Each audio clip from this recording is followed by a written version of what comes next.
హరి ఓం శ్రీకృష్ణ పరమాత్మనే నమః. ప్రతి అధ్యాయానికి గద్యం అనేది ఒకటి ఉంటుందన్నమాట. అది ఏదంటే ఓం తస్సత్ ఇతి శ్రీమద్భగవద్గీతాసు ఉపనిషత్సు బ్రహ్మ విద్యాయాం యోగశాస్త్రే శ్రీకృష్ణార్జున సంవాదే అర్జున విషాద యోగో నామ ప్రథమోధ్యాయః.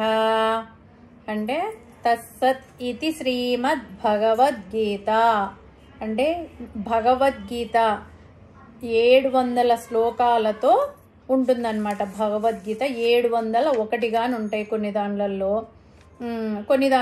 700 శ్లోకాలు ఉంటాయి. ఒక శ్లోకం అటు ఇటు ఉంటుంది. ఇది ప్రతి శ్లోకము పరమాత్మ ఉపదేశమే, ప్రతి పదము పరమాత్మ ఉపదేశమే. శ్రీమద్ భగవద్గీత సు అంటే అన్ని వాక్యాలు కలిపి భగవద్గీతాసు.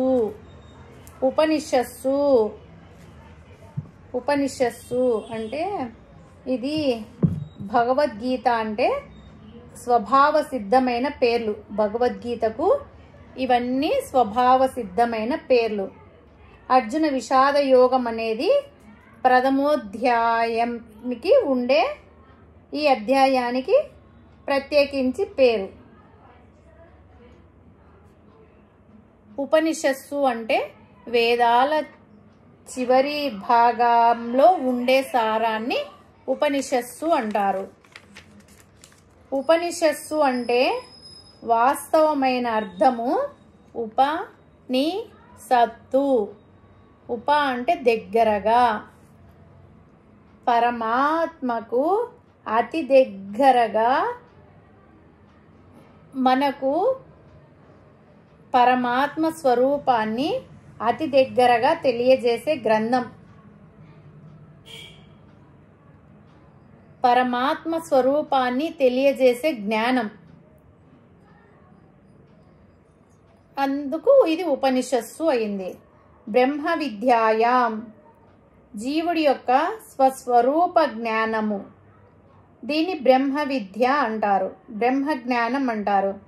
బ్రహ్మ విద్య ఉత్తమమైన పవిత్రమైన జీవన విధానం ద్వారా మనకు లభిస్తుంది. బ్రహ్మ విద్య యోగ శాస్త్రే, బ్రహ్మ విద్యాయాం అంటే అది యోగ శాస్త్రే. ఇందులో పరమాత్మ చాలా యోగాల గురించి చెప్పాడు. సాంఖ్య యోగము, కర్మయోగము, భక్తి యోగము, జ్ఞాన యోగము, ఇలా చాలా యోగాల గురించి ఉపదేశించాడు.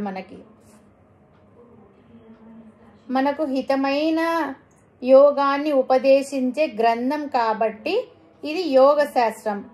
ఇందులో ఆసనాల గురించి, ఆహార నియమాల గురించి, సంతోషం గురించి, యమ నియమాల గురించి, శమధమాల గురించి అనేక యోగ శాస్త్రాల ఉపదేశం కాబట్టి ఈ గ్రంథంని యోగ శాస్త్రం అంటారు. యోగ శాస్త్రే శ్రీకృష్ణార్జున సంవాదే అంటే జగద్గురువైన శ్రీకృష్ణ పరమాత్మ ఉత్తమ శిష్యుడైన అర్జునుడు సంవాదించుకోవడం అంటే బాగుగా మాట్లాడుకోవడం, చర్చించుకోవడం. ఆయన అనుమానాలు, బాధలు, శోకాలు అన్నీ పరమాత్మ తీరుస్తాడనమాట. ఆయన అవన్నీ సందేహాలు వెళ్ళబుచ్చినాడు కాబట్టే మనకు ఈ భగవద్గీత లభించింది. ఆయన డైరెక్ట్గా యుద్ధం చేసేసింటే మనకి ఈ భగవద్గీత లభించేది కాదు. అందుకని శ్రీకృష్ణార్జున సంవాదే. ఇంకా అధ్యాయానికి ఉండే పేరు అర్జున విషాద యోగో నామ ప్రథమోధ్యాయః. ప్రతి అధ్యాయానికి ఇలా ఉంటుందన్నమాట. హరి ఓం తస్సత్.